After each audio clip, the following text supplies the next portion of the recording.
अगर आप बिहार टीआरई 4.0 या यूपी टीजीटी के साइंस की तैयारी कर रहे हैं तो ये वीडियो और ये सीरीज जो चालू किया है ये आपके लिए बहुत इंपॉर्टेंट है।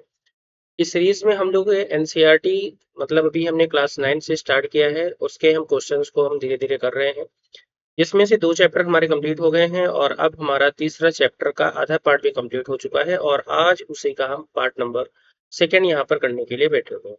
ठीक है, तो नमस्कार, स्वागत है आप सभी का राजा टीचर्स यूट्यूब चैनल पर और my self Anuj Kumar.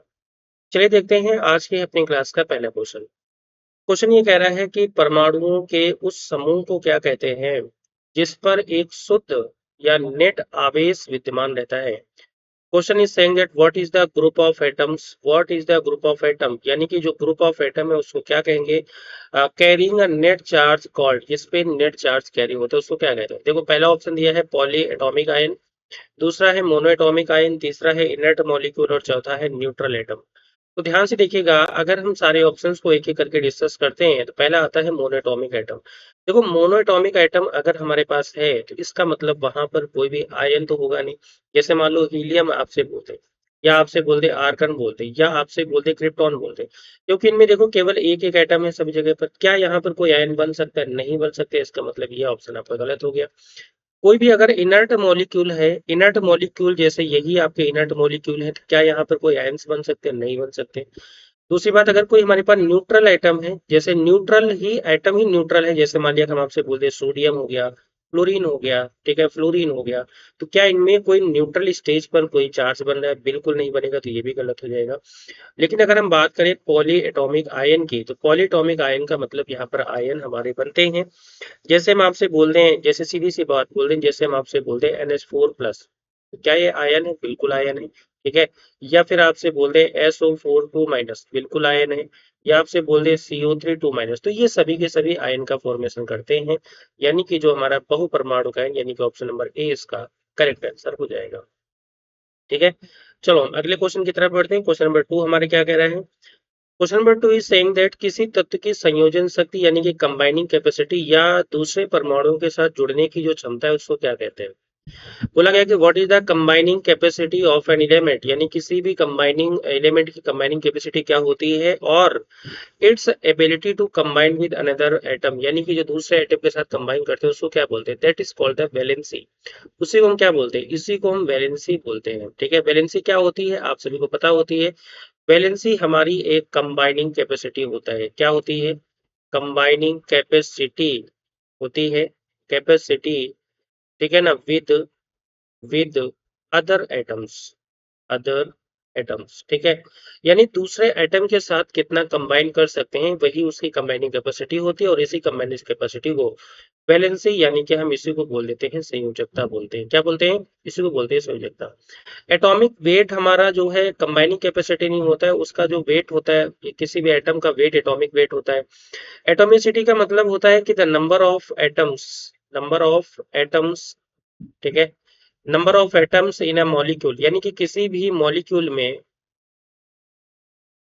Molecule में जो एटम होते हैं वही उसकी एटॉमिसिटी होती है। जैसे मान लिया कि आपसे बोल दे ऑक्सीजन, ऑक्सीजन में कितने एटम है? 2 एटम है, तो इसका मतलब ये हो जाएगा डाई एटॉमिक। क्या हो जाएगा? Diatomic. जैसे आपसे बोल दे ओजोन O3, कितने एटम है? 3 है, तो इसको बोलते हैं हम ट्राई एटॉमिक। क्या बोलेंगे इसको? Try atomic. आपसे बोल दें जैसे P4, इसका मतलब देखो 4 एटम है, इसको बोलेंगे क्या? टेट्रा एटॉमिक बोलेंगे। ठीक है, जैसे आपसे बोल दें हीलियम की, तो 1 एटम है, तो इसका मतलब ये हो जाएगा मोनो एटॉमिक। तो एटॉमिसिटी का मतलब होता है कि किसी भी मॉलिक्यूल में कितने एटम्स अवेलेबल होते हैं, दैट इज जो है उसी को हम क्या बोलते हैं? एटॉमिसिटी ऑफ दैट मॉलिक्यूल, या उसी भी जो है मॉलिक्यूल की एटॉमिसिटी बोलते हैं। क्लियर हो गया ना? तो इसका आंसर हो जाएगा वैलेंसी। क्वेश्चन नंबर 26 बोल रहा है कि कैल्शियम हो गया, एल्यूमिनियम हो गया, के आयनों की संयोजकता क्रमशः कितनी होती है। What are the valencies of calcium and aluminium ions respectively. तो आपको एक बात पता होगी, कैल्शियम के ऊपर 2+ चार्ज होता है और एल्यूमिनियम के ऊपर होता है 3+ चार्ज होता है। इसका मतलब इसकी जो कंडीशन होगी ये होगी +2, और यहाँ पर ये हो जाएगी कितनी? +3। तो इसका आंसर हो जाएगा +2 और +3 वाला ऑप्शन इसका करेक्ट हो जाएगा। क्लियर हो गया ना? यानी कि +2 और +3 वाला आंसर इसका करेक्ट हो जाएगा। क्लियर? चलो नेक्स्ट क्वेश्चन की तरफ बढ़ते हैं। बोला गया कैल्शियम कार्बोनेट का सही फॉर्मूला क्या है। सिंपल सी बात है, आप लोगों को सभी को पता है कैल्शियम कार्बोनेट होता है CaCO3। यहाँ पर अगर आयन की बात करें तो यहाँ पर Ca2+ आयन होता है और CO3 2- आयन होता है। ये जब दोनों कंबाइन करते हैं तो यहाँ पर CaCO3 नाम का कंपाउंड बनता है। मतलब ऑप्शन नंबर इसका ए सही हो जाएगा। ठीक है, कोई दिक्कत नहीं, बहुत सिंपल सा क्वेश्चन है। एल्यूमिनियम सल्फेट का सही फॉर्मूला क्या होता है। एल्यूमिनियम का मतलब होता है, आपको पता है, Al3+ बनता है। सल्फेट का मतलब होता है SO2+ बनता है। जब दोनों को एक साथ कंबाइन करेंगे तो ये बनेगा Al2SO4 होल थ्राइस बनता है। एल्युमिनियम सल्फेट बनता है, मतलब इसके ऊपर जो चार्ज है वो एल्युमिनियम के साथ आ जाएगा, और जो एल्युमिनियम के जो चार्ज है वो सल्फेट के साथ आएगा। तो देखो यहाँ पे 2 था तो एल्युमिनियम के साथ 2 आ गया, यहाँ पर 3 था तो जो सल्फेट के साथ 3 आ गया। मतलब इसका जो आंसर ये वाला सही हो जाएगा। ठीक है, सिंपल सिंपल से क्वेश्चन है, बहुत लंबी कहानी नहीं है। मैग्नीशियम हाइड्रोक्साइड का फॉर्मूला क्या है। मैग्नीशियम हाइड्रोक्साइड का फॉर्मूला होता है MgOH होल ट्वाइस। ठीक है, आया कहाँ से फॉर्मूला। मैग्नीशियम के ऊपर आपका 2+ चार्ज होता है और OH के ऊपर सिंगल माइनस होता है, तो ये आपका बनता है मैग्नीशियम हाइड्रोक्साइड। ठीक है, तो ये सिंपल से फॉर्मूला ऑप्शन नंबर इसका सही हो जाएगा, ये वाला। ठीक है, चलो अगला क्वेश्चन देखते हैं। क्वेश्चन बोला गया है कि किसी परमाणु का जो मॉलिक्यूलर मास होता है वो कैसे पता किया जाता है। How is the molecular mass of substance calculated, यानी किसी भी सब्सटेंस का मॉलिक्यूलर मास कैसे कैलकुलेट करते हैं। तो आपको एक बात देखना है, जैसे कोई भी सब्सटेंस है, जैसे मान लेते हैं हमने यहाँ पर बोल दिया NH3, अगर इसका मॉलिक्यूलर मास आपको बताना है तो क्या करना पड़ेगा कि इसके अंदर जितनी भी एटम्स अवेलेबल हैं, जैसे नाइट्रोजन का 1 एटम है, हाइड्रोजन के 3 एटम है, तो इन सभी के एटम के आपस के मास को ऐड कर दो। ठीक है, वही उसका हो जाता है मॉलिक्यूलर मास। ठीक है, वही उसका क्या होता है, मतलब जितने भी कंपोनेंट इसके अवेलेबल है, उन्हीं सभी कंपोनेंट के, यानी जितने भी एटम्स अवेलेबल है, उन सभी एटम का जो एटॉमिक मास होता है उसको ऐड करने पर जो भी वैल्यू आती है, that is the atomic mass. उसी को बोलते हैं मॉलिक्यूलर मास। तो उसमें मौजूद सभी घटक परमाणुओं के परमाणु द्रव्यमान के योग द्वारा, मतलब by the sum of atomic masses of all constituent item presented, बिल्कुल सही बात है, तो ये क्लियर हो जाएगा। केवल पहले परमाणु का भार, यानी कि केवल एक ओनली फर्स्ट एटम का नहीं होता है। By the weight of only last atom, यानी केवल लास्ट एटम का भी हम नहीं देखते हैं। By dividing the number of atom, atom को नंबर को डिवाइड करके भी नहीं पता करते हैं। तो ये हमारे पास ऑप्शन नंबर क्या हो जाएगा, सही हो जाएगा। बोला गया कि H2O का जो मॉलिक्यूलर वेट होता है वो क्या होता है। तो देखो H2O बताना है, तो हाइड्रोजन का एटॉमिक वेट होता है 1 और हाइड्रोजन की संख्या है 2, प्लस ऑक्सीजन का एटॉमिक वेट होता है 16, दोनों को ऐड करेंगे तो 18U वैल्यू आ जाएगी। तो ये 18U आंसर हो जाएगा। क्लियर हो गया ना। अच्छा, U का मतलब होता है यूनिट, U का मतलब होता है यूनिट, एटॉमिक मास निकालने की, सॉरी मॉलिक्यूलर मास निकालने की, एटॉमिक मास निकालने की यूनिट होती है। पहले इसको AMU के नाम से जाना जाता था, AMU के नाम से इसको बोलते थे, एटॉमिक मास यूनिट इसको बोलते थे। लेकिन आज इसी एटॉमिक मास यूनिट को केवल हम यू लिखते हैं, यानी कि केवल यूनिट के नाम से लिखा जाता है। ठीक है, चलो अगला क्वेश्चन देखिए क्या कह रहा है। क्वेश्चन बोला कि नाइट्रिक अम्ल का जो है मॉलिक्यूलर मास, जो है नाइट्रिक अम्ल का जो मॉलिक्यूलर मास कितना होगा। तो देखो यहाँ पर फॉर्मूला है, नाइट्रिक अम्ल का फॉर्मूला होता है HNO3। तो हाइड्रोजन होता है 1, नाइट्रोजन होता है हमारा 14, ऑक्सीजन होता है 16, लेकिन ऑक्सीजन की संख्या हमारे पास 3 है तो इसको मल्टीप्लाई करेंगे तो ये हो जाएगा 15 प्लस में कितना हो जाएगा 48, तो ये हो जाएगा 63U, ये आंसर हो जाएगा। और मेरे हिसाब से आप लोगों को इन सभी के मास लर्न होने चाहिए। क्या होने चाहिए, इन सभी के पास लर्न होने चाहिए, जिससे आपको क्वेश्चन करने में बहुत ज्यादा प्रॉब्लम ना हो। क्वेश्चन में 35 बोला गया है कि कोई भी आयनिक यौगिक जैसे NaCl है, इसका जो आणविक द्रव्यमान के स्थान पर किस पद का प्रयोग किया जाता है। Which term is used to molecular mass instead of ionic compound। देखो आयनिक कंपाउंड, जैसे मान लिया कि आपसे बोल दे NaCl, आयनिक कंपाउंड कौन सा बोलते हैं, जैसे आयनिक कंपाउंड में हमने बोल दिया NaCl। ठीक है, NaCl में मॉलिक्यूलर मास नहीं निकालते हैं, या इसके लिए हम निकालते हैं फॉर्मूला मास। क्या निकालते हैं, फॉर्मूला मास, इसको निकालते हैं, फॉर्मूला मास निकालते हैं, और ये होता है ए नंबर ऑप्शन। ठीक है, फॉर्मूला यूनिट मास बोलते हैं। अच्छा, ऐसा क्यों बोला जाता है, क्योंकि सीधी सी बात, आप एक बात ये समझिएगा कि जो जितने भी जो है आयनिक कंपाउंड होते हैं, जैसे मान लो कोई भी आयनिक कंपाउंड है, आयनिक कंपाउंड, जैसे मान लो कि हमारे पास आयनिक कंपाउंड है NaCl, कौन सा है NaCl, तो यहाँ पर कोई भी आयन फ्री नहीं है, नो फ्री आयन। यानी कि कोई भी आयन यहाँ पर अभी फ्री नहीं है। ये सभी किस स्थान पर हैं, यानी कोई भी अणु यहाँ फ्री नहीं होता है। ये सभी अभी क्या होते हैं, एक दूसरे से बहुत ज्यादा हाईली कनेक्टेड होते हैं, फ्री नहीं होते हैं। इसलिए इसको हम एटॉम जो है क्या, मॉलिक्यूलर मास नहीं बताते हैं, इसको हम फॉर्मूला मास लिखते हैं। क्या लिखते हैं, फॉर्मूला मास लिखते हैं। यानी कि इसका जो मास बताना होता है वो मॉलिक्यूलर मास न लिखे इसके फॉर्मूला मास लिखा जाता है। यानी कि इसका आंसर हो जाएगा फॉर्मूला यूनिट मास। अगर बोल लीजिए कैल्शियम क्लोराइड का जो है, जो कैल्शियम क्लोराइड का जो है आपको मास बताना है, यूनिट मास बताना है, फॉर्मूला यूनिट मास। अच्छा, फॉर्मूला यूनिट मास इन्होंने शब्द क्यों यूज किया, क्योंकि कैल्शियम क्लोराइड एक आयनिक कंपाउंड है, तो CaCl2। कैल्शियम आपका होता है 40 और क्लोरीन होता है 35.5 और क्लोरीन की संख्या है 2। इसको सॉल्व करेंगे तो ये हो जाएगा 40 और इधर हो जाएगा 35 और इंटू 270 और 171 हो जाएगा। तो ये आपका हो जाएगा 111 यू वैल्यू आ जाएगी। कितनी आ जाएगी, 111 यू कैल्शियम क्लोराइड का आपका जो है फॉर्मूला मास यूनिट हो जाएगा। क्वेश्चन नंबर 37, रसायन विज्ञान में पदार्थ की मात्रा मापने की मूल इकाई क्या है। What is the basic unit of measuring the amount of substance. देखो, अमाउंट ऑफ सब्सटेंस मापने की जो यूनिट होती है वो मोल होती है। कौन सी यूनिट होती है, वो आपकी मोल यूनिट होती है। कौन सी यूनिट होती है, उसको हम बोलते हैं मोल। क्या बोलते हैं इसको, इसको बोलते हैं मोल। इसको हम क्या बोलते हैं, मोल। देखो, इसको मोल बोलते हैं और ये हमारी एसआई यूनिट है। कौन सी यूनिट है, एसआई यूनिट है। और एसआई यूनिट में आपको एक बात पता होनी चाहिए, हमारे पास 7 फंडामेंटल यूनिट होती है। कितनी होती है, 7 फंडामेंटल यूनिट होती हैं। यानी कि 7 मूलभूत इकाइयां होती हैं। क्या होती है, 7 मूलभूत इकाइयां होती हैं। आइए इन सभी इकाइयों को देख लेते हैं, क्योंकि यहाँ से क्वेश्चन बनता है, इंपॉर्टेंट है। जैसे सबसे पहला जो हमारी इकाई बनती है वो हमारा बनता है कौन सा, द्रव्यमान। यानी कि पहला होता है हमारा मास। ठीक है। दूसरा हमारे पास आता है लेंथ। कौन सा आता है, लेंथ आता है। तीसरा हमारे पास आता है टाइम। ठीक है, टाइम होता है। चौथा हमारे पास आता है कौन सा, टेम्परेचर। कौन सा होता है, चौथा हमारा होता है टेम्परेचर। और जो पांचवा होता है वो हमारा होता है जो है वही जो mass of amount of substance. ठीक है, क्या होता है, अमाउंट ऑफ सब्सटेंस। ठीक है। और एक जो छठा होता है वो होता है इलेक्ट्रिक करंट। कौन सा होता है, इलेक्ट्रिक करंट। और जो सेवेंथ नंबर होता है वो होता है लाइट इंटेंसिटी। ठीक है, लाइट इंटेंसिटी। ठीक है। इसमें पहला, इसको हिंदी में बोलते हैं द्रव्यमान। क्या बोलते हैं इसको, द्रव्यमान। और लेंथ का मतलब होता है लंबाई, उसको लंबाई बोलते हैं। टाइम को हिंदी में बोलते हैं समय। टेम्परेचर को हिंदी में बोलते हैं तापमान। ठीक है, तापमान। और अमाउंट ऑफ सब्सटेंस को बोलते हैं पदार्थ की मात्रा, पदार्थ की मात्रा बोलते हैं। और इलेक्ट्रिक करंट का मतलब होता है, इसको बोलते हैं विद्युत धारा बोलते हैं। और लाइट इंटेंसिटी का मतलब होता है प्रकाश की तीव्रता होता है। क्या होता है, प्रकाश की तीव्रता।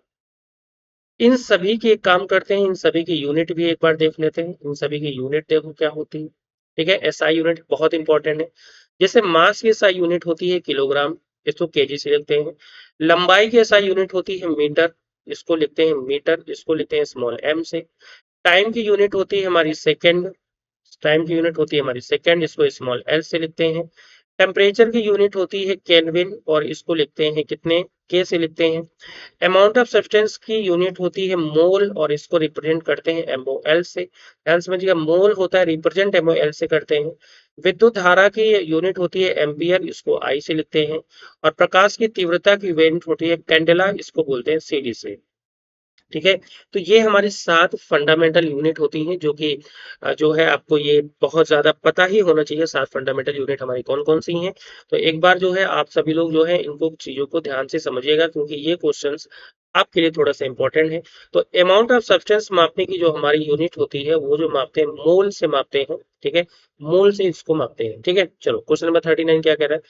एक मोल में उपस्थित कणों, परमाणु, अणु या आयनों की संख्या निर्धारित होती है, जिसे एवोगैड्रो संख्या कहते हैं। इसका मान कितना होता है, देखो एवोगैड्रो संख्या का मान देखो, एक मोल में 6.022 इंटू 10 के पावर 23 पार्टिकल्स अवेलेबल होते हैं। ठीक है, क्या अवेलेबल होते हैं, इतने पार्टिकल्स बोले या इतने एटम बोले या इतने आयन बोले, एक मोल जहां पर भी आएगा वहां पर आपको इस संख्या को दिमाग में रखना पड़ेगा। कौन सी संख्या को एक बार देखो फिर से लिखते हैं, कौन सी संख्या हमारी है, 6.022 इंटू 10 की पावर 23, ये नंबर आपको दिमाग में रखना पड़ेगा। और ये जो नंबर है इसको हम एक और सिंबल से लिखते हैं, Na से लिखते हैं, ठीक है। इसको हम किस नाम से लिखते हैं, Na से लिखते हैं। और इसी संख्या को हम बोलते हैं अवोगैद्रो संख्या। क्या बोलते हैं, अवोगैद्रो नंबर, अवोगैद्रो नंबर बोलते हैं। तो आपको पता होना चाहिए कि 1 मोल की वैल्यू होती है 6.022 इंटू 10 की पावर 23, ठीक है। आप इन वैल्यू को लर्न कर लीजिएगा। अगर नहीं लर्न कर पाते हैं तो एक काम करिएगा, इसको 8 से 10 बार रिटर्न में प्रैक्टिस करिएगा, अपने आप चीजें तैयार हो जाती है, ठीक है। तो ये पहला आंसर आपका क्लियर हो जाएगा। चलो नेक्स्ट क्वेश्चन देखते हैं। किसी पदार्थ के 1 मोल को ग्राम में व्यक्त करने को उससे क्या कहते हैं? What is the mass of 1 mole, what is the mass of 1 mole of a substance express in gram. देखो, अगर हम 1 मोल को अगर हम ग्राम में लिखते हैं, 1 मोल को अगर हम ग्राम में लिखते हैं, 1 मोल को अगर हम ग्राम में लिखते हैं तो इसी को बोलते हैं मोलर मास। क्या बोलते हैं इसी को? मोलर मास बोलते हैं। ध्यान समझिएगा, मोल की वैल्यू अगर हमने ग्राम में लिखा तो that is known as the molar mass, इसी को मोलर मास बोलते हैं। समझ में आ रही बात ना? उसी को हम बोलते हैं मोलर मास। मॉलिक्यूलर वेट नहीं होगा। मॉलिक्यूलर वेट जो है किसी भी पूरे के पूरे कंपाउंड का या किसी मॉलिक्यूल का जो मास होता है उसको मॉलिक्यूलर मास बोलते हैं। वैलेंसी डेंसिटी का कोई मतलब नहीं, तो इसका आंसर हो जाएगा कौन सा? ये वाला पहला, फर्स्ट ऑप्शन सही हो जाएगा। चलो अगला क्वेश्चन। बोला गया oxygen gas, what is the molar mass of oxygen gas. Oxygen gas का मोलर मास कितना होता है? देखो, ऑक्सीजन हमारी डाई एटॉमिक होती है। कैसी होती है? डाई एटॉमिक होती है। डाई एटॉमिक का मतलब एक ऑक्सीजन एटम का मास 16 है तो दो ऑक्सीजन एटम का मास 32 हो जाएगा। देखो, मोलर मास बताना है, बट याद रखिएगा इसकी वैल्यू आपको ग्राम पर मोल में ही आंसर देना है, ठीक है। ठीक है, इसको हम क्या बोलते हैं? इसको हम 32 ग्राम पर मोल में आंसर बोलते हैं। और अगर इसी ऑक्सीजन का आपसे बोलते हैं मॉलिक्यूलर मास बताइए, तो इसी को लिख देते हैं हम, इसी को लिख देते हैं हम 32 U लिख देते हैं। क्या बोलते हैं? 32 U। और जब इसी U को ग्राम में लिखते हैं तो इसको बोलते हैं ग्राम पर मोल। और इसी लिखने के मेथड को ही हम बोलते हैं क्या? मोलर मास बोलते हैं। इसी को हम क्या बोलते हैं? इसी को हम बोलते हैं मोलर मास, ठीक है। जब मोल की वैल्यू को ग्राम में रिप्रेजेंट करते हैं उसी को बोलते हैं मोलर मास। बाकी मोलर मास एटॉमिक मास या मॉलिक्यूलर मास में डिफरेंस नहीं है। मोलर मास हमारा ग्राम पर मोल में लिखा जाता है, मॉलिक्यूलर मास हमारा किस में लिखा जाता है? मॉलिक्यूलर मास में हमारे किस में लिखा जाता है? मॉलिक्यूलर मास हमारा ग्राम उसमें लिखा जाता है, किसमें? यू में लिखा जाता है, ठीक है। तो ये आंसर हो जाएगा इसका कौन सा? ए नंबर हो जाएगा, ठीक है। नेक्स्ट क्वेश्चन देखो। हीलियम यानी 52 ग्राम, 52 ग्राम हीलियम में मोलों की संख्या कितनी हो जाएगी? What will be the number of moles in 52 gram of helium. ठीक है, 52 ग्राम हीलियम में नंबर ऑफ मोल्स कितने होंगे? तो एक फॉर्मूला आप लर्न कर लीजिएगा। Number of moles equal to क्या होता है? Number of mole equal to क्या होता है? Given mass. ठीक है ना, क्या होता है? गिवन मास अपॉन में क्या होता है? Molar mass. ये फॉर्मूला आपको दिमाग में रखना है। गिवन मास अपॉन में क्या होता है? Molar mass. तो आप एक बात देखो, हमारे पास जरा ध्यान से समझिएगा, हमारे पास कितने ग्राम मास गिवन है? आपको दिया है 52 ग्राम। और आपको पता है हीलियम का जो है एटॉमिक मास कितना होता है या मोलर मास कितना होता है? वो होता है हमारा कितना? 4। कितना होता है? हीलियम का जो एटॉमिक मास होता है वो होता है 4, दिया भी हुआ है। तो डिवाइड करेंगे तो ये हो जाएगा 13 मोल। तो 30 जो यानी 52 ग्राम हीलियम में 13 मोल अवेलेबल होंगे, और ये आपका हो जाएगा आंसर। क्लियर हो जाएगा? कितने मोल हो जाएंगे? 13 मोल हो जाएंगे। अगला क्वेश्चन देखो। बोला गया 0.5 मोल H2O का ग्राम में द्रव्यमान कितना होगा? What is the mass of gram in 0.5 mole of H2O। तो आपको पता है कि 1 मोल H2O का मतलब होता है कितने? 18 ग्राम। कितने ग्राम होता है? 18 ग्राम, ठीक है। देखो सीधी सी बात है, H2O कितना होता है? देखो आप देखो, हाइड्रोजन होता है 1 × 2, ऑक्सीजन होता है 16, 16 और 2 होता है 18, होता है नहीं होता है? तो वही अगर ग्राम में बताएं तो ये ग्राम हो जाएगा, 1 मोल इक्वल टू इतने ग्राम। तो आपसे बोला गया 0.4 मोल H2O कितना हो जाएगा? तो आप यहाँ पे क्या करेंगे? 18 × 0.4, तो ये हो जाएगा 9 ग्राम वैल्यू हो जाएगी। तो ये 9 ग्राम आपका आंसर हो जाएगा, ठीक है ना। सीधी सी बात, सिंपल सा है। अगला क्वेश्चन देखो। बोला गया कि इतने हीलियम परमाणु में मोलों की संख्या, what will be the number of moles इन इतने हीलियम एटम, हमारे पास इतने हीलियम एटम हैं, इसमें कितने मोल अवेलेबल होंगे। आप लोग एक बात समझिएगा, आपको एक बात पता है कि 1 mole equal to 6.022 into 10⁻23 atoms available होते हैं। ठीक है, 1 मोल में इतने एटम्स अवेलेबल होते हैं। क्लियर हो गया ना। हमारे पास इतने एटम्स दिए हैं, कितने एटम दिए हैं, 12.044 इंटू 10⁻23 एटम है। और अगर हम 1 मोल में जितने भी एटम होते हैं अगर उससे हम डिवाइड कर दें, तो जैसे ही डिवाइड करेंगे तो ये से ये कैंसिल हो जाएगा, इसको डिवाइड करेंगे 2 टाइम्स, तो 2 मोल आपका आंसर हो जाएगा। कितने मोल आ जाएगा, 2 मोल, और यही आपका करेक्ट आंसर हो जाएगा। ठीक है, बस आपको समझना है कि 1 मोल में कितने एटम होते हैं। ठीक है, 1 मोल में जितने भी एटम होते हैं उसी के अकॉर्डिंग आपको वैल्यू को डिवाइड कर देना है और आपका आंसर अपने आप निकल आता है। ठीक है, 2 मोल आ जाएगा। चलो अगला क्वेश्चन देखो। बोला गया कार्बन डाइऑक्साइड के CO2 के 1 मोल में कितने परमाणु, कितने अणु, पर जरा ध्यान समझिएगा, यहाँ पर अणु की बात की गई है। How many molecules of present in 1 mole of CO2। देखो ध्यान समझिएगा, अगर हम आपसे बोलते हैं CO2, ठीक है ना, एक CO2 क्या है, एक मॉलिक्यूल है। क्या है, एक मॉलिक्यूल है कि नहीं। और एक मॉलिक्यूल में, ठीक है ना, ठीक है ना, एक है टोटल, यानी कि CO2 कितना है, एक है, सॉरी, 1 मोल है। देखो इसके पहले क्या लगा है, एक लगा है, तो इसका मतलब ये हमारा 1 मोल है। कितना है, 1 मोल है। तो आपको पता है 1 मोल में कितने पार्टिकल होते हैं, 1 मोल में होते हैं 6.022 इंटू 10⁻23। इतने इतने क्या हो सकते हैं, इतने एटम्स भी हो सकते हैं, इतने मॉलिक्यूल भी हो सकते हैं, इतने आयन भी हो सकते हैं। क्योंकि इन्होंने मॉलिक्यूल के बारे में पूछा है तो इतने हमारे मॉलिक्यूल हो जाएंगे। ठीक है ना। इस बात को थोड़ा सा हम आपको और एक्सप्लेन करेंगे क्योंकि यहाँ से बहुत कंफ्यूजन होता है। देखो 1 मोल CO2 में, 1 मोल CO2 में मॉलिक्यूल्स बराबर, ठीक है, कितने मॉलिक्यूल होंगे, तो आपका आंसर हो जाएगा 6.022 इंटू 10⁻23।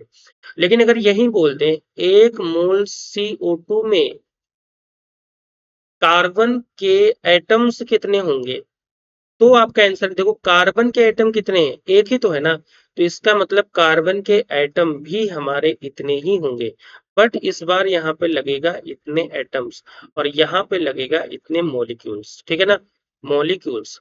अगर आपसे बोल दें 1 मोल CO2 में ऑक्सीजन के एटम कितने होंगे, ऑक्सीजन के एटम्स, देखो ऑक्सीजन कितने हैं, 2 है कि नहीं, तो इसका मतलब 2 × 6.022 इंटू 10⁻23 एटम्स की बात होगी। तो इसका मतलब हो जाएगा 8.044 इंटू 10⁻23 एटम्स आपका आंसर आएगा। बात समझ रहे हैं ना। अगर यही बात आपसे बोल दें कि 1 मोल CO2 में टोटल एटम्स कितने होंगे, टोटल एटम्स कितने होंगे, बताओ। CO2 कार्बन में एक एटम, ऑक्सीजन में 2 एटम, मिला के 3, तो इसका मतलब टोटल एटम कितने होंगे, 3 × 6.022 इंटू 10⁻23, यानी कि आपको 3 का मल्टीप्लाई करने पड़ेगा, तो यहाँ पे कितना हो जाएगा, 18.066 इंटू 10⁻23 एटम्स अवेलेबल होंगे। ठीक है ना, तो ये आपको थोड़ा सा दिमाग में रखना है। अगर मॉलिक्यूल पूछा जाता है तो जो इसके पहले नंबर है उसी से मल्टीप्लाई करते हैं, इस पार्ट में मल्टीप्लाई करेंगे। अगर आपसे बोला गया, जैसे आपसे बोल दिया गया H2O में टोटल कितने एटम है, तो आप देखो H2O में टोटल अभी कितने एटम दिख रहे हैं, 3 × Na के बराबर एटम एटम हो जाएंगे। ठीक है, अगर आपसे बोले H2O में कितने मॉलिक्यूल हैं, तो आप 1 × Na की संख्या में मॉलिक्यूल की बात करेंगे। समझ में आ रही बात ना। तो ये सिंपल सा फंडा होता है जो आपको दिमाग में रखना है। क्वेश्चन बोला गया कि जो what are the molecular mass and molar mass of carbon dioxide. देखो मॉलिक्यूलर मास और मोलर मास में केवल यूनिट का डिफरेंस होता है। अगर कार्बन डाइऑक्साइड निकालेंगे तो कार्बन होता है 12, ऑक्सीजन होता है 16 × 2, तो ये हो जाएगा 12 + 32, तो ये हो जाएगा 44। क्या हो जाएगा, 44। देखो बट मोलर मास हम निकालते हैं, सॉरी, पहले कौन है, पहले हम मॉलिक्यूलर मास निकालते हैं, यू में निकालते हैं, जबकि मोलर मास निकालते हैं ग्राम पर मोल में। बस डिफरेंस में अंतर है, किसमें, यूनिट में डिफरेंस है। तो ये वाली वैल्यू आपकी हो जाएगी, यानी 44U और 44 ग्राम पर मोल। मॉलिक्यूलर मास जब होगा उसकी यूनिट हमारी यू होगी, और जब हमारा मोलर मास होगा तो उसकी वैल्यू हमारी ग्राम पर मोल हो जाएगी। क्लियर हो गया ना? यानी कि ये आपका आंसर हो जाएगा, सिंपल सा। क्वेश्चन नंबर 46 की बात करें, क्वेश्चन बोला गया कि what is the which of the following will have highest mass, यानी किसका मास सबसे ज्यादा होगा, यानी किसका द्रव्यमान सबसे ज्यादा होगा। तो आपको द्रव्यमान बताना है किसका सबसे ज्यादा होगा। देखो सबसे पहले आप एक काम ये करते हैं, देखो C12H22O11, इसका जब आप मास निकालेंगे तो ये आएगा 342। कितना आएगा? 300। ये आपको भाई देखो ये लर्न करना पड़ेगा कैसे निकालेंगे। कार्बन होता है 12, तो 12 गुणे 12 हो जाएगा, प्लस हाइड्रोजन 1 होता है गुणे 22 हो जाएगा, ऑक्सीजन होता है 16 गुणे 11 हो जाएगा। इन सबको गुणा करके ऐड करेंगे तो आपकी वैल्यू आ जाएगी 342। तो आपको पता है कि 1 मोल शुगर यानी कि सुक्रोज में का मास होता है 342। ठीक है ना? 342 ग्राम मास होता है। तो हमारे पास कितने हैं? हमारे पास 0.2 मोल ऑफ शुगर में कितना मास हो जाएगा। ठीक है, हमें किसमें बताना है? 0.2 मोल शुगर का मास बताना है। तो क्या करोगे? 342 में 0.2 का मल्टीप्लाई करोगे तो वैल्यू जो हमारे पास आएगी कितनी आ जाएगी? 4 हो जाएगा, 8 हो जाएगा, 6, इतने ग्राम वैल्यू आ जाएगी। यानी कि पहले वाले का आंसर आएगा 68.4 ग्राम, इसकी वैल्यू होगी। अब देखो 2 मोल H2O, आपको पता है 1 मोल H2O का मतलब होता है 18 ग्राम। तो 2 मोल H2O का मतलब हो जाएगा 2 गुणे 18, 18 दूनी कितना हो जाएगा? 36 ग्राम हो जाएगा। तो इसकी वैल्यू हो जाएगी 36 ग्राम, यानी 36 ग्राम हो जाएगा ना। अगला क्वेश्चन देखो हमारे पास कौन सा आता है। ठीक है, अगला क्वेश्चन हमारे पास कौन सा है? अगला क्वेश्चन हमारे पास ये बोला गया है कि 2 मोल या 2 मोल ऑफ CO2। तो आप सभी को पता है, अभी निकाला था, CO2 का मतलब कितना होता है? कार्बन का मतलब 12 और इधर हो जाएगा 16 गुणे 32 मतलब 44। तो देखो 1 मोल CO2 का मतलब होता है 44 ग्राम। तो 2 मोल CO2 का मतलब हो जाएगा 44 इंटू 2 का मतलब हो जाएगा 88 ग्राम। तो इसका मतलब यहाँ पे वैल्यू आ जाएगी 88 ग्राम। ठीक है ना? अगला देखो हमारे पास 10 मोल हाइड्रोजन है। 1 मोल हाइड्रोजन गैस होता है 2 ग्राम। ठीक है, हाइड्रोजन 1 होता है, 1 गुणे तो 2 ग्राम। तो 2 मोल हाइड्रोजन, सॉरी कितने मोल? 10 मोल है। 10 मोल हाइड्रोजन का मतलब हो जाएगा 2 गुणे 10 का मतलब कितने ग्राम? 20 ग्राम। तो 20 ग्राम वैल्यू आ जाएगी, इसकी वैल्यू हमारी आ गई 20 ग्राम। तो आप देखो यहाँ पर 68 हो गया, यहाँ 36 हो गया, 58 हो गया, 20 हो गया। किसका मास सबसे ज्यादा है? तो ये आप देख पाएंगे 2 मोल CO2 का मास सबसे ज्यादा है। इसका मतलब ये आंसर यानी कि ऑप्शन नंबर सी इसका क्या हो जाएगा? करेक्ट हो जाएगा। ऐसे आपको सॉल्व करना है। क्वेश्चन 49 है copper sulphate, how many molecules of water, molecules of water are available या are attached as water of crystallization copper sulfate pentahydrate. देखो कॉपर सल्फेट पेंटाहाइड्रेट का फॉर्मूला होता है CuSO4.5H2 और इसी को बोलते हैं ब्लू विट्रॉल। हिंदी में इसी को बोलते हैं नीला थोथा। क्या बोलते हैं? इसी को बोलते हैं नीला थोथा, या इसी को बोलते हैं ब्लू पेट्रोल। देखो कितने कितने H2 है? 5 है। इसका मतलब 5 H2O हमारे बाहर हो सकते हैं क्रिस्टल फॉर्म में।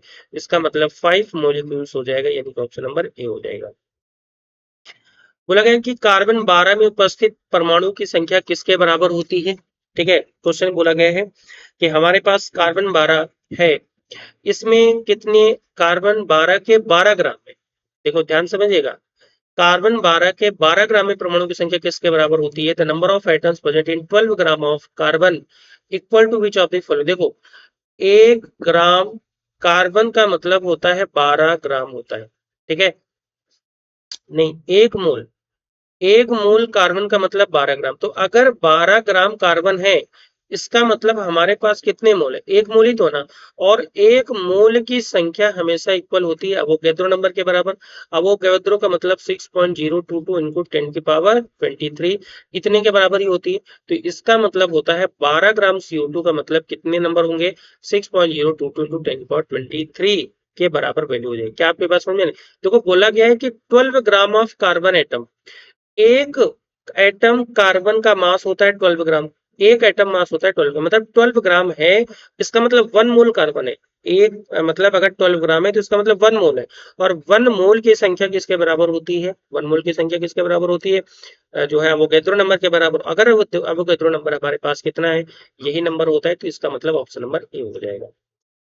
49 अमोनियम कार्बोनेट का सही सूत्र क्या होता है। देखो अमोनियम का मतलब होता है NH4 प्लस, और कार्बोनेट का मतलब होता है CO3 माइनस। क्रॉस मल्टीप्लाई करेंगे तो यहाँ पर NH4 का होल ट्वाइस CO3 हो जाएगा अमोनियम कार्बोनेट, यानी कि ये वाला आंसर आपका सही हो जाएगा। ठीक है, चलो अगला क्वेश्चन क्या है। मानक ताप दाब यानी एसटीपी पर किसी गैस के 1 मोल का आयतन कितना होता है। तो आप इस बात को जरा दिमाग में रखिएगा। अगर हमारे कभी एसटीपी की बात होगी, एसटीपी का मतलब होता है स्टैंडर्ड, यहाँ पर हम आपको काफी सारी बातें बताने वाले हैं। स्टैंडर्ड टेम्परेचर एंड प्रेशर, ठीक है ना, स्टैंडर्ड टेम्परेचर एंड प्रेशर को हम बोलते हैं एसटीपी। एसटीपी बोलते हैं, स्टैंडर्ड टेम्परेचर प्रेशर को बोलते हैं एसटीपी। क्या बोलते हैं इसको, एसटीपी की वैल्यू होती है। तो जरा ध्यान से समझिएगा, अगर हम स्टैंडर्ड टेम्परेचर की बात करेंगे, स्टैंडर्ड टेम्परेचर की बात करेंगे, तो स्टैंडर्ड टेम्परेचर 0 डिग्री सेल्सियस यानी कि 273 केल्विन माना जाता है। कितना माना जाता है, 273 केल्विन। और समझिएगा, अगर हम स्टैंडर्ड स्टैंडर्ड प्रेशर की बात करें, स्टैंडर्ड प्रेशर की बात करें तो वो माना जाता है 1 एटीएम। कितना माना जाता है, 1 एटीएम। स्टैंडर्ड टेम्परेचर हमारा 0 डिग्री सेल्सियस या 273 केल्विन माना जाता है। स्टैंडर्ड प्रेशर हमारा 1 एटीएम माना जाता है। और यहीं पर जो हमारा रूम टेम्परेचर होता है वो हमेशा 25 डिग्री सेल्सियस हमारा माना जाता है। कितना माना जाता है, माना जाता है। ठीक है ना। अगर हम देखो ये जो एटीएम की वैल्यू है, उसी को देखो, हमारे पास प्रेशर मापने की बहुत सारी यूनिट होती है ना, जैसे पास्कल हो गया, बार हो गया, एमएमएचजी हो गया, कई सारी वैल्यू होती हैं। तो देखो 1 एटीएम 1 एटीएम की जो वैल्यू होती है 101,325 पास्कल होती है। 1 एटीएम में इतने होते हैं, या इसी को बोलते हैं 101.325 किलो पास्कल बोल देते हैं। एक एटीएम में इतने पास्कल होते हैं। पास्कल भी जो है प्रेशर मापने की एक यूनिट होती है, इसको नोट कर लीजिएगा कि 1 एटीएम का मतलब होता है 101,325 पास्कल, या 101.325 किलो पास्कल हो जाए, क्योंकि 1 किलो का मतलब 1000 हो जाता है। ठीक है ना। और अगर किस दो पास्कल को हटाएंगे तो ये हो जाएगा 760 mmHg। ये हमारा जो है अगर मरकरी बेसिस पर लेंगे तो ये हो जाएगा।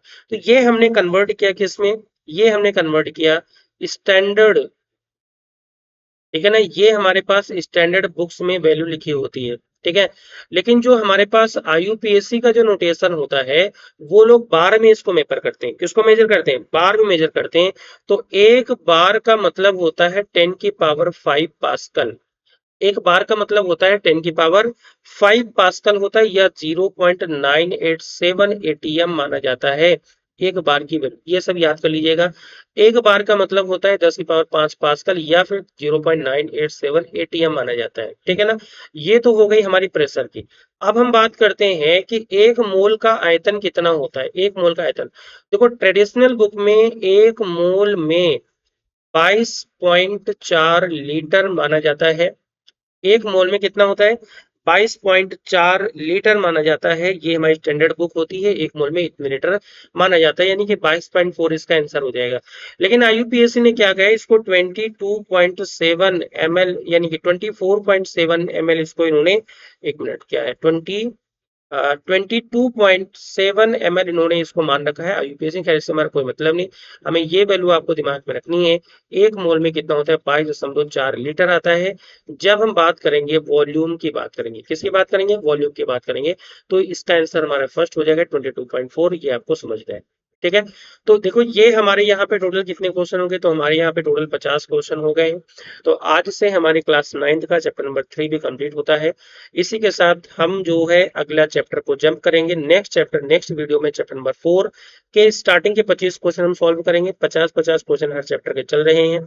तो आज से हमारे 3 चैप्टर कंप्लीट होते हैं। अगला चैप्टर हमारा चैप्टर नंबर 4 आएगा। देखो अब आपकी जिम्मेदारी यहाँ से स्टार्ट होती है कि अब आप वीडियो को अपने मित्रों तक पहुंचाइए। ठीक है। वीडियो को पूरा से पूरा देखिए, आप अपने मित्रों तक पहुंचाइए। अगर आपको सारी चीजें आती हैं, रिवीजन के तौर पर देख रहे हैं, तो इसको 1x या 1.5x या 2x करके आप देख लीजिए, इसमें कोई प्रॉब्लम नहीं है। आपका जितना जल्दी हो पाएगा उतना ही अच्छा आपका रिवीजन हो जाएगा। समझ में आ रही बात ना? इस ये जो पीडीएफ है, इसका जो है पीडीएफ जो मिलेगी हमें, वो हमारे अराताई चैनल पर आपको मिलेगी। अराताई चैनल का लिंक आपके प्लेटफॉर्म मतलब इसी में चैनल के डिस्क्रिप्शन में दे दिया जाएगा, या फिर आप वहां पर राजा टीचर सर्च कर सकते हैं। ठीक है ना? वहां पर राजा टीचर सर्च कर सकते हैं। ठीक है। तो आपको जो है हमारा जो है अराताई चैनल भी मिल जाएगा। वहीं पर आपको जो है इस वीडियो का लिंक और साथ में इसकी जो पीडीएफ है वो भी आपको वहां पे पूरे के पूरे चैप्टर की मिल जाएगी। समझ में आ रही बात ना? तो आपको करना क्या है, आपको अपने मित्रों तक इस वीडियो को बहुत ज्यादा से ज्यादा आपको अपने मित्रों तक शेयर करना है। जितना ज्यादा आप शेयर करेंगे उतना ही आपका एक शेयर और आपका एक लाइक और आपका एक सब्सक्राइब हमारे लिए एक बहुत बड़ा मोटिवेशन होता है। अगर कोई भी क्वेरी आपके है या कोई सजेशन आपका है, तो आप बेहिचक आप हमसे सजेशन आप हमारे इंस्टाग्राम पर आप बिल्कुल सेंड करिए। हम आपका स्वागत करते हैं और आपकी हर बात को हम कंसिडर करने का प्रयास करेंगे। ठीक है। तो आज के लिए इतना ही। All the best. मिलते हैं अगले क्लास में। Thank you.